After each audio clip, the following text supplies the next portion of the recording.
আমরা এইগুলো মিষ্টি বানিয়েছি।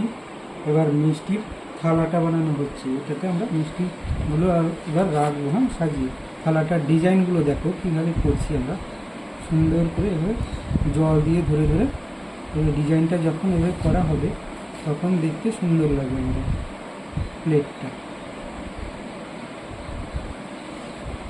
হাতে একটু জল লাগিয়ে লাগিয়ে নিতে হবে, তাহলে হাতে লেগে যাবে না।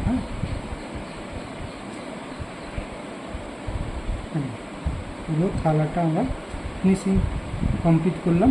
এবার আমরা থালাটা একটু ভালো করে এর ভিতরে জলটা দিয়ে ফিনিশিং করে দিলে তাহলে থালাটা খুব কম ফাটবে, নাহলে ফেটে যাওয়ার সম্ভাবনা থাকে।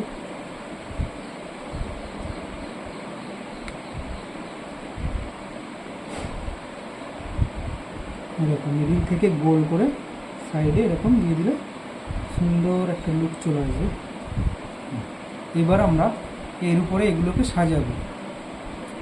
দেখো এই আমরা এখানে 5 রকম করার কথা হয়েছে, তো আমি 6 রকম করেছি।